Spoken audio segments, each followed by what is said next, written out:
जय हिंद। वेलकम आपका association jobs and welfare channel में। आज की vacancies Indian oil corporation limited की ओर से निकाली गई है। यहाँ पर जितनी भी वैकेंसीज है उसमें कुछ पद पूर्व सैनिकों के लिए रखे गए हैं। विस्तार से जानने के लिए वीडियो को अंत देखिएगा। चैनल को सब्सक्राइब नहीं किया, नीचे लाल सब्सक्राइब का बटन है, बगल में छोटी घंटी है, दोनों को प्रेस कर दीजिए जिससे आने वाली हर अपडेट आपको आपके मोबाइल पर मिलती रहेगी। तो आप नोटिफिकेशन के माध्यम से इसकी डिटेल्स जानते हैं। जैसे कि आप जानते हैं कि इंडियन ऑयल कॉरपोरेशन लिमिटेड एक भारत सरकार की ओन कंपनी है। पीएसयू सेक्टर की सबसे बड़ी कंपनी में शुमार होती है और ministry of petroleum and natural gas के अंतर्गत काम करती है।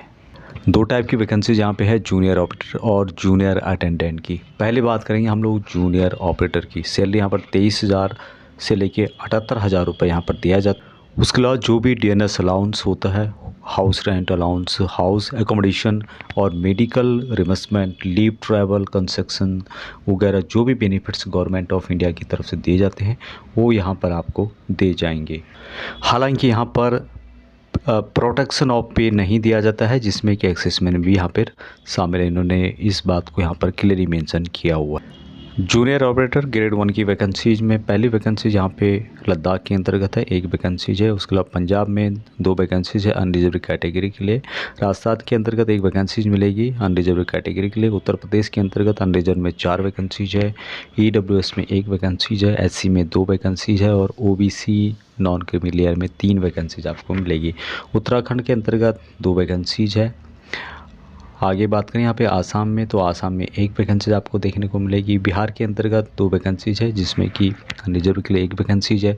ओबीसी के लिए 1 वैकेंसीज मिलेगी।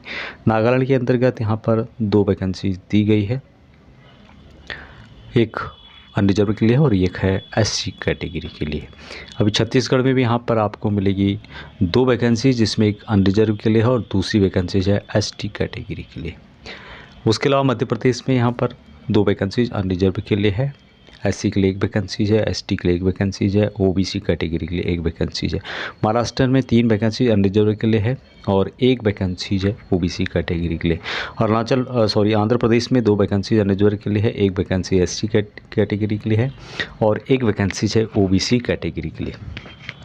कर्नाटक के अंतर्गत 2 वैकेंसी अनरिजर्व के लिए है और 1 वैकेंसीज है एससी कैटेगरी के लिए।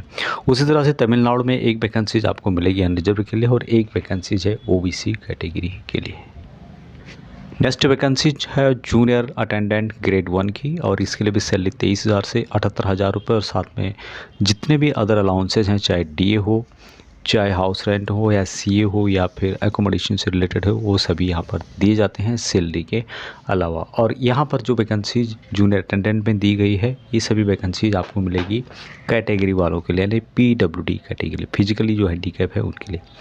यहाँ पर पहली वैकेंसी नॉर्थर्न रीजन के अंतर्गत 1 वैकेंसीज बीएच कैटेगरी के लिए है, एचएच कैटेगरी के लिए 1 वैकेंसीज है और ओएच कैटेगरी के लिए 1 वैकेंसीज है। साउथ रीजन के अंतर्गत 1 वैकेंसीज है जो कि बीएच कैटेगरी के लिए दी गई है।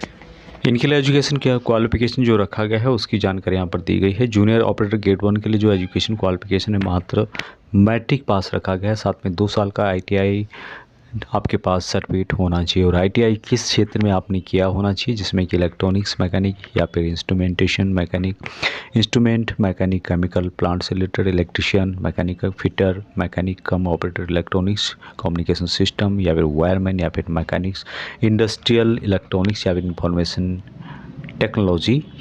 अब इनके लिए यहाँ पे कुछ एक्सपीरियंस भी मांगा गया है, लेकिन पूर्व सैनिकों को इसमें एग्जाम टट किया गया है। आगे मैं उसके बारे में डिटेल्स आपको बताऊंगा।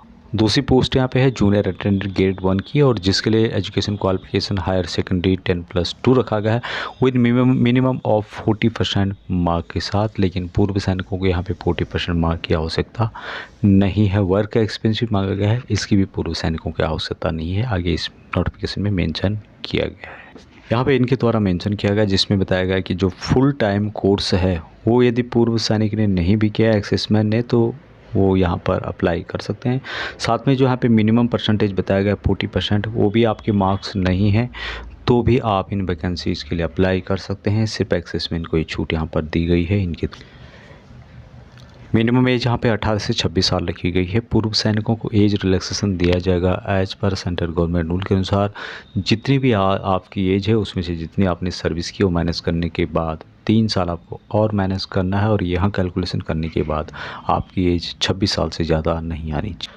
अभी जो सिलेक्शन प्रोसेस यहाँ पे बताया गया इनके द्वारा, जूनियर ऑपरेटर और जूनियर अटेंडेंट के लिए सबसे पहले यहाँ पे CBT होगा और उसके बाद होगा स्किल प्रोफेंसी या फिर फिजिकल टेस्ट। यही यहाँ पर मेन बात इनके द्वारा बताई गई है। और मेन जो एग्ज़ाम होगा यहाँ पे CBT होगा। बाकी जो स्किल प्रोफेंसी या फिर फिजिकल टेस्ट है यहाँ एक क्वालिफाई नेचर का होगा। जूनियर ऑपरेटर के लिए जो पेपर होगा 100 नंबर का होगा, जिसमें कि सबसे पहले यहाँ पे प्रोफेशनल नॉलेज, जनरल नॉलेज से रिलेटेड 50 मार्क का हो गया। उसके बाद न्यूमेरिकल एबिलिटी से 20 मार्क का होगा, रीजनिंग एबिलिटी 20 मार्क और जनरल अवेयरनेस से रिलेटेड 10 मार्क का यहाँ पर पूछा जाएगा। दूसरी जो बात है यहाँ पे कि जो जूनियर अटेंडेंट है उनके लिए भी यहाँ पर 100 मार्क का होगा, जिसमें कि न्यूमेरिकल एबिलिटी से रिलेटेड 40 क्वेश्चन पूछे जाएंगे, 40 मार्क का आएगा। रीजनिंग एबिलिटी 40 मार्क का होगा, जनरल अवेयरनेस से रिलेटेड 20 मार्क का होगा। दोनों के लिए यहाँ पर सिक्योर आपको मिनिमम 35% मार्क आपको लाने होंगे। और दूसरा है कि ओवरऑल जो कट है यहाँ पर 40% से कम नहीं होना चाहिए। इसके बारे में इनके द्वारा यहाँ पर मेंशन किया गया है। कोई भी निगेटिव मार्किंग यहाँ पर नहीं रखी गई है, ये एक बहुत ही इम्पोर्टेंट बात इनके द्वारा कही गई। अभी इसके लिए अप्लाई करने के लिए 3 फरवरी 2025 से लेके 23 फरवरी 2025 तक अप्लाई किया जा सकता है। पूर्व सैनिक अप्लाई कर सकते हैं सभी वैकेंसीज़ के लिए, लेकिन जो अभी ऑन सर्विस में हैं वो भी इन वैकेंसीज़ के लिए अप्लाई कर सकते हैं। बशर्ते है कि उनको 23 फरवरी 2026 तक रिटायर होना होगा। दूसरा यहाँ पर नो ऑब्जेक्शन सर्टिफिकेट NOC जिसको बोलते हैं वो भी यहाँ पर रिक्वायर है। तो जो भी ऑन सर्विस में है 1 साल के अंतर्गत रिटायर आ रहे हैं 2026 तक, 23 फरवरी 2026 तक, तो वो भी इन वैकेंसीज़ के लिए अप्लाई कर सकते हैं। लेकिन आपको NOC नो ऑब्जेक्शन सर्टिफिकेट ज़रूर लाना होगा या ज़रूर अपलोड करना होगा। एप्लीकेशन ऑनलाइन जो फ़ीस है वहाँ 300 रुपये रखी गई है, लेकिन पूर्व सैनिक और कुछ कैटेगरी हैं उनको यहाँ पर एग्जाम्प्टेड किया गया है, यानी कि आप free of cost in vacancies के लिए अप्लाई कर सकते हैं। ऑनलाइन अप्लाई करने के लिए इसकी जो ऑफिशियल वेबसाइट है www.iucl.com के माध्यम से आप अप्लाई कर सकते हैं। यहाँ पर 3 फरवरी 2025 से लेके आप अप्लाई करना शुरू करके 23 फरवरी 2025 तक लास्ट डेट अप्लाई करने की है। उसके अलावा टेंटेटिव डेट जो यहाँ पे बताई गई है, एडमिट कार्ड इशू मार्च अप्रैल 2025 में होगा।